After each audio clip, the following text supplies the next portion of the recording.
이고요. 저는 언론인 여러분들께서도 취임 직후에 칭찬하지 않았습니까?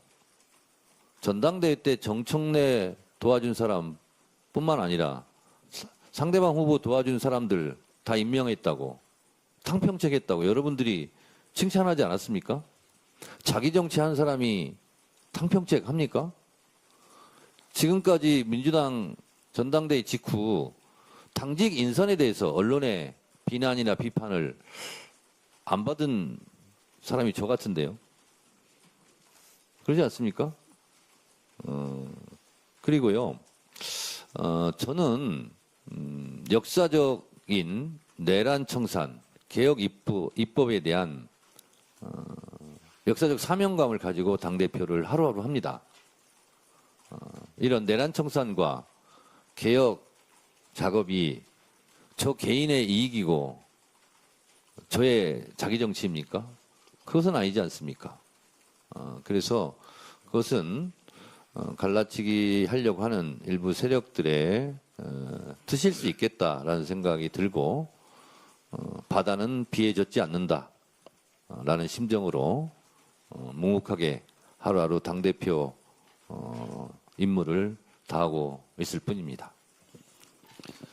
대표님께서 두 분 정도 더 받으신 이유가 이 질문이 나올 때를 기다리셨던 것 같습니다. 아니 그런 건 아닌데 그런 건 아닌데 아니 왜냐하면 우리 기자님들에게 평소에 제가 좀 미안한 마음이 있었습니다. 어떤 거냐면 보통 당대표 취임하고 100일 되면 기자회견도 하고 또 언론인들하고 또 인터뷰도 하고 또 식사도 하고 이렇게 하는데 제가 지금까지 그것을 자제해 왔습니다. 그 이유는 지금은 이재명 대통령님의 시간이고 그리고 이재명 대통령께서 국무회의나 또 업무보고나 타운홀 미팅이나 이런 대외 행사를 많이 하시지 않습니까? 그래서 저는 역으로 자제해야 되겠다 이런 생각을 했습니다. 그리고 언론인 여러분들 만나면 오프 더 레코드 이렇게 딱 걸어도 때로는 다 보도하거나 다 정보 보고 하지 않습니까? 근데 이것이 당정대 원팀으로 가는데 혹시 도움이 되지 않으면 어떡하나 그런 마음이 있었습니다. 그래서 정치인들은 다 자기가 돋보이고 싶고 자기 말이 많이 언론에 보도되고 싶고 그러지 않겠습니까? 근데 저는 그것을 극도로 자제해 왔습니다. 그러느라고 언론인 여러분들과 접촉면이 거의 없었습니다. 그래서 오늘 기왕에 이렇게 판이 벌어졌으니 그동안 언론인 여러분들에게 좀 미안한 마음도 있고 그래서 질문을 더 받겠다 이런 차원입니다. 예, 제가 이 질문에 대해서 수석 대변인으로서 여태 계속 설명해왔던 제 말이 틀리지 않다는 것을 증명해 주신 대표님께 감사드립니다. 이제 진짜 마지막 질문입니다. 우리 TV조선 고승현 기자님 계속 손을 들어서 마지막 질문 기회 드리겠습니다. 예. 네, 안녕하세요, 대표님. 대표님께서 장경태 의원님한테 한 달 전쯤에 윤리감찰단 진상조사 지시를 하셨는데 혹시 진척 사항 좀 여쭙습니다.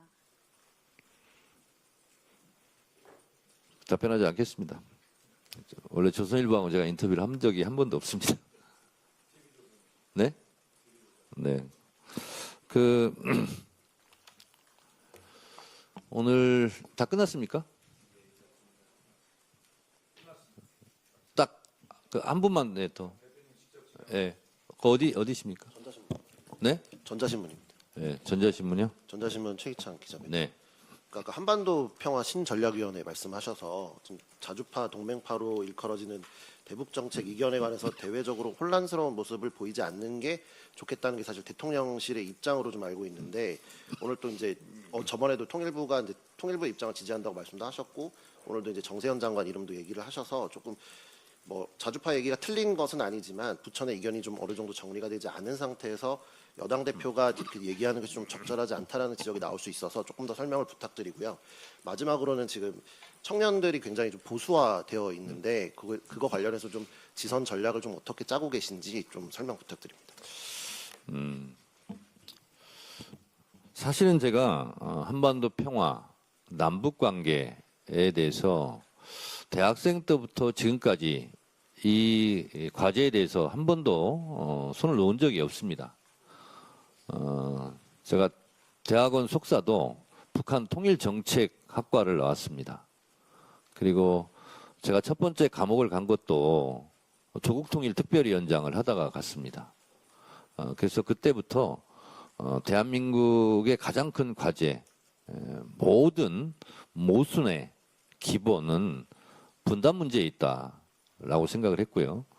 제가 정치를 시작해야 하겠다, 정치를 하게 된 계기도 결국은 분단 극복, 조국 통일의 문제 그 화두였습니다. 제가 김대중 대통령이 제 지역구 유권자셨습니다. 동교동에 가끔 가면 김대중 대통령께서 그렇게 말씀하셨습니다. 제가 그래서 아까 기재견문에 썼는데요. 국익을 위해서는 악마하고도 손잡아야 된다. 그런데 2000년도에 미국의 최초의 여성 국무장관 올브라이트가 평양에 갔었습니다. 그리고 김정일 국방위원장과 회담했습니다. 그것은 클린턴이 평양을 방문하기 위한 사전 정지 회담이었습니다. 근데 엘고가 연방 대법원에서 패소하면서 대통령에 오르지 못했습니다. 그래서 클린턴이 평양행을 하지 못했다고 제가 알고 있습니다. 그래서 김대중 대통령께서는 그 순간을 떠올리시면서 천추의 한이고 박복한 민족이라고 이렇게 안타까워하셨습니다. 저는 남북 관계가 정상화되는 것, 남북 관계의 빗장을 여는 것, 이것이 정치, 경제, 사회, 문화, 대한민국 모든 영역에서 가장 중요한 핵심적 요소라고 생각합니다. 저는 그래서 개성공단과 금강산이 다시 열려야 된다고 생각합니다. 독일 통일의 주요한 정책이었던 동방정책을 설계했던 에곤 바르 박사가 이렇게 얘기한 적이 있습니다. 개성공단은 우리가 한 번도 생각해 보지 못한 모델이다. 개성공단을 끝까지 밀고 가다 보면 그 끝에 통일이 보일 것이다. 이렇게 얘기를 한 바 있습니다. 개성공단은 원래 3만 명 남북 노동자가 일하게 되어 있었습니다. 원래 계획성은 그렇습니다. 2만 7천 명 북한 노동자, 27만 북한 노동자, 3만 남쪽 노동자. 3만 명이 북한 개성에 가서 일하고 있다는 것은 전쟁이 일어날 가능성이 없다는 뜻입니다. 마포구청에서 노원구청까지 아침 출근 시간에 1시간 반 걸립니다. 근데 마포구청에서 개성공단까지 출근 시간이 45분밖에 안 걸립니다. 개성공단에 여러 번 가봤습니다. 개성공단이 원래 계획대로 되는 것, 그것은 전쟁 방지턱 역할을 할 것이다 라는 생각을 가지고 있습니다. 이 개성공단이 닫혀진 것, 금강산 관광이 닫혀진 것, 제 개인적으로도 천추의 한입니다. 이것을 어떻게든 다시 열어야 되고 남북철도를 연결하고 그래서 동남아시아, 일본을 포함한 수출 물동량이 부산에 모이고 부산에서 출발한 기차로 유럽까지 가는 그런 시대가 우리의 꿈이고 우리의 희망입니다. 근데 이것이 하루라도 빨리 됐으면 좋겠는데 그러려면 남북이 실제로 대화하고 그런 것을 시작해야 되는데 그것이 꽉 막혀 있습니다. 이걸 풀려면 여러 가지 지혜들, 흑백 논리가 아니라 자주파다, 동맹파다 이런 말을 쓰는 것도 저는 적절하지 않다고 생각합니다. 왜 두 파만 있습니까? 다양한 목소리, 다양한 파가 있어야 되죠. 그래서 어떻게든 이 신락 같은 희망입니다만 개성공단 같은 경우는 제가 늘상 얘기했습니다. 남북관계의 숨구멍이다. 이 숨구멍을 트여야 됩니다. 남북관계 복원을 위해서. 그래서 어떻게 해서든 이 문을 열어야 되겠다. 이런 생각을 저는 정말 많이 고민하고 있고요. 그리고 저보다 더 많이 대통령께서 고민하시리라 생각합니다. 그래서 조금이라도 이재명 대통령이 쓸 수 있는 길을 다양하게 좀 열어드리고 싶고 도와드리고 싶고 그래서 지렛대 역할을 당해서 하고자 합니다. 네. 예, 이상으로 오늘 시간 관계상 네. 그리고 청년 정책에 대해서는 우리 모경종 청년위원장께서 하시기 바랍니다. 일단 배석시켜주셔서 감사하고요. 어쨌든 답변할 기회를 만들어주신 최기찬 기자님 감사합니다. 질문이 청년들의 보수화에 대해서 지방선거에 어떻게 해야 되느냐였던 걸로 기억하는데 질문 자체가 틀렸습니다. 청년들이 보수화됐다가 아니라 청년들이 민주당에 대한 애정이 떨어졌고 민주당을 선택하지 않는 이유를 먼저 찾아야 될 것입니다.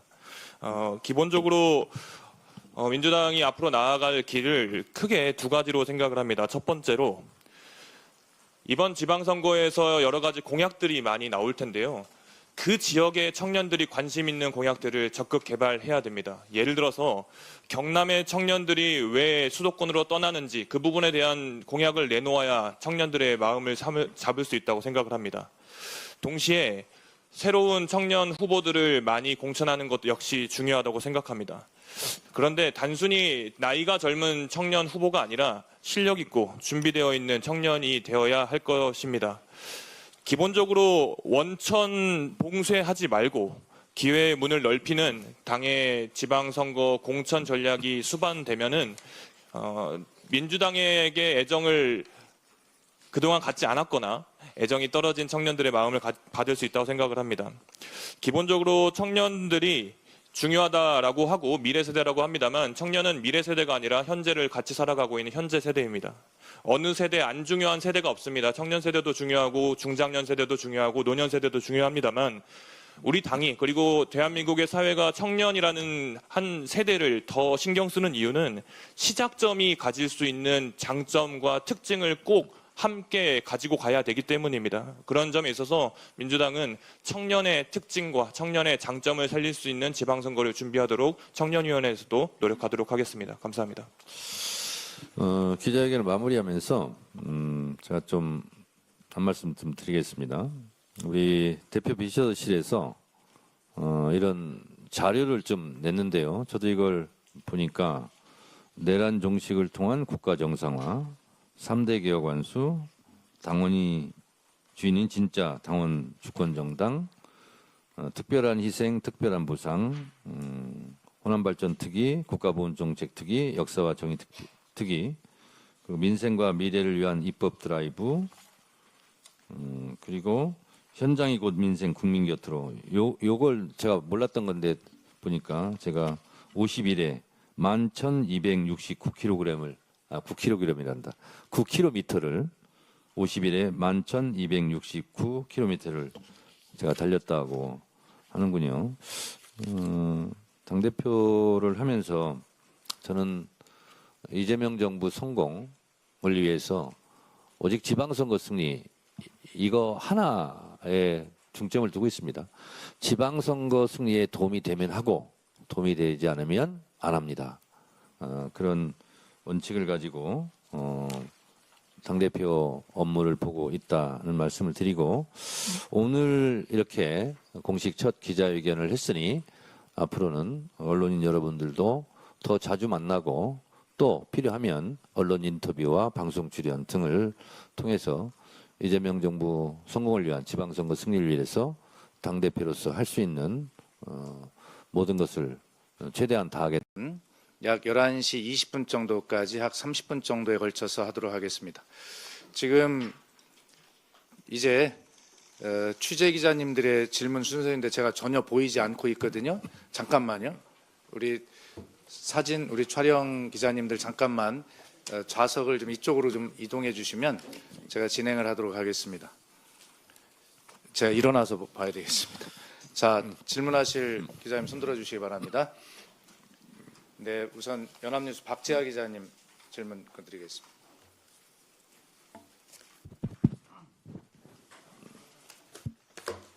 대표님 안녕하십니까? 연합뉴스 박재하 기자입니다. 어디 계시죠? 여기 있습니다. 아, 예, 예.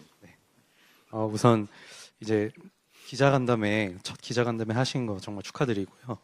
취임 후 개혁과 청산으로 계속 달려오셨습니다. 대표님께서 그동안 가장 중요하게 평가하는 성과는 무엇인지 먼저 질문 드리고요. 한 가지 더 앞으로 계획을 여쭙고 싶은데 2차 특검과 법 왜곡죄, 재판 소원 등 중에서 새해 1호 법안으로 추진하려는 게 무엇인지 질문 드립니다.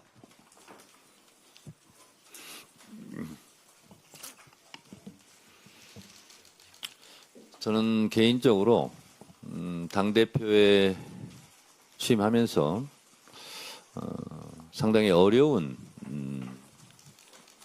길을 만날 것이고 또 쉽지 않은 그런 도전의 과제들이 많을 것이다라고 생각했습니다.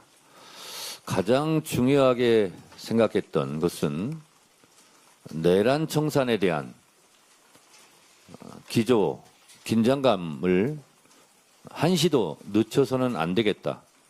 그리고 내란 청산에 대한 고삐를 잠시라도 느슨하게 해서는 안 되겠다. 그런 생각을 줄곧 했습니다. 그래서 내란 청산에 대한 국민적 열망을 긴장감 있고 속도감 있게 추진하려고 많은 노력을 해왔습니다. 내란 청산과 동전의 양면인 3대 개혁의 과제를 또한 한시도 늦출 수 없다고 생각했습니다. 마음속 깊은 곳에서는 12.3 비상계엄 내란을 저지른 세력들이 반성하지 않고 오히려 내란을 옹호하는 모습을 보면서 저는 최고위원 모두 발언을 통해서 여러 차례 위헌정당 해산 말을 끊임없이 했습니다. 국민들의 여망에 얼마나 부응했는지는 제가 평가할 문제는 아닙니다만 이런 시대적 사명, 역사적 책무를 제 어깨에 지고 국민과 함께 당원과 함께